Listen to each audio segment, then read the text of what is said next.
கிளாம்பாக்கம்.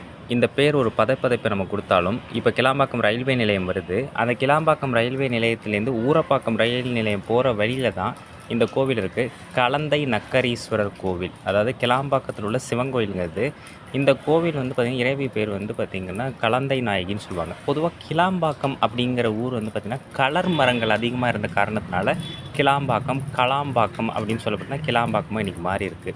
அதேமாரி பார்த்தீங்கன்னா, இந்த கோவிலோட இறைவன் கலந்தை நக்கரீஸ்வரர். இவர் தான் அந்த காலத்தில மெயின் ஆளா இருந்திருக்கிறார். இன்னைக்கு ஒரு சிறிய ஊரா, சிறிய கோவிலாக இது மாற்றப்பட்டு விட்டது. பக்கத்திலே செல்லியம்மன் கோவிலும் இருக்கு. காவல் தெய்வமா இருக்காங்க. ஜெயங்கொண்ட சோழமண்டலத்து புலியூர் கோட்டம். புலியூர் கோட்டம்ங்கிறது இப்ப வடபழனி பக்கத்தில இருக்க புலியூர் தான். அது ஒரு பகுதியா, சின்ன பகுதியா மாறிட்டு. நெடுங்குன்ற நாட்டு.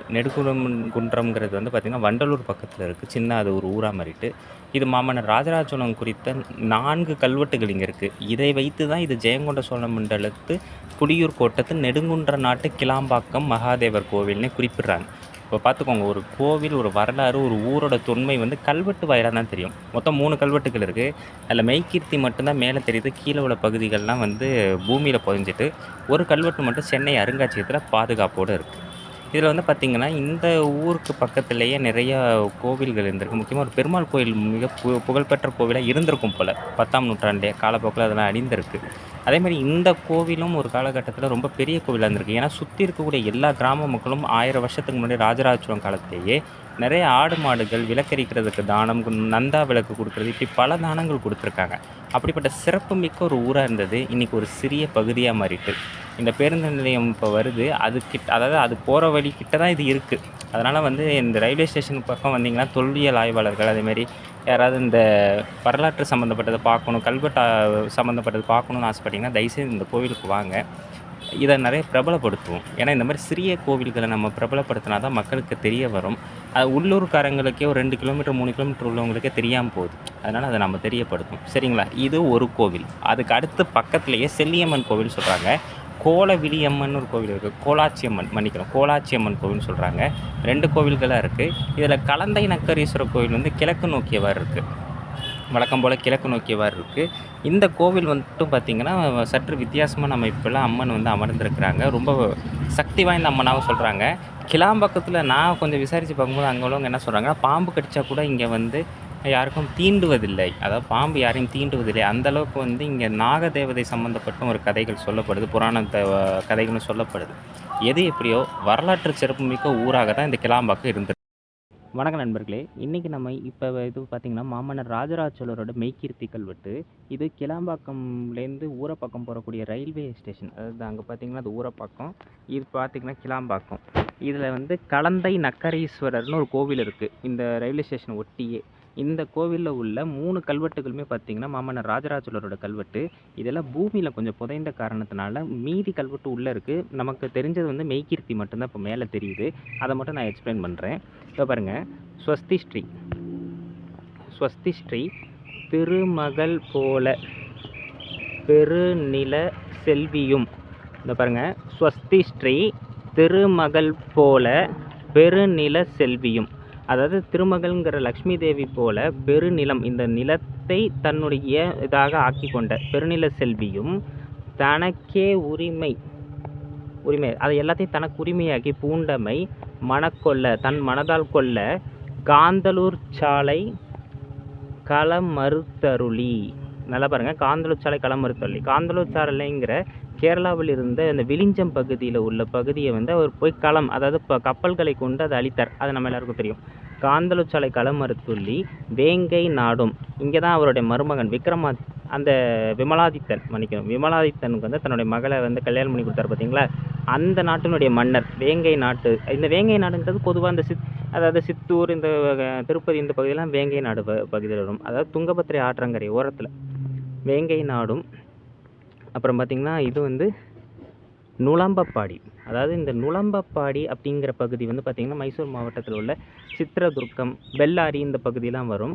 அதுக்கப்புறம் பார்த்திங்கன்னா கங்கப்பாடி. இதை பாருங்கள். இது கங்கப்பாடியும் அதே மாதிரி பார்த்திங்கன்னா, இது வந்து தடிகைப்பாடி. இந்த கங்கப்பாடிங்கிறது மைசூரோட தெற்கு பகுதி.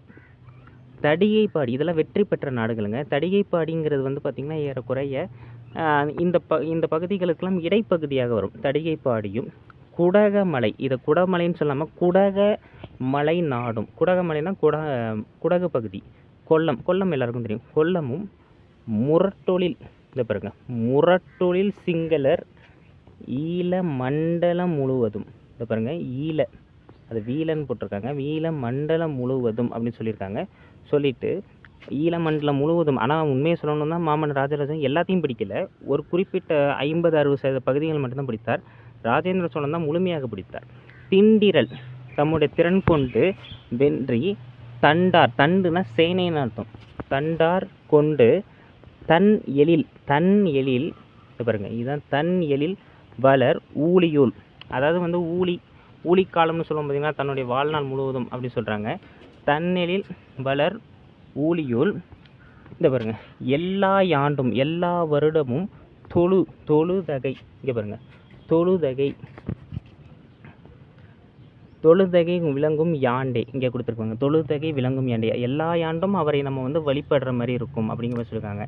யாண்டே செலியரை தேசுக்கோள். செலியர்னா பாண்டியர்னு அர்த்தம். அப்போ இவர் அமரபுஜங்க பாண்டியன், அவரை அவர் தோற்கடிக்கிறார். அதனால் ஆனால் எந்த மன்னர்களோட பேரும் இந்த மெய்க்கியத்தில் இருக்காது. அதுதான் அவருடைய ஸ்பெஷாலிட்டி. செலியரை தேசுக்கோள்.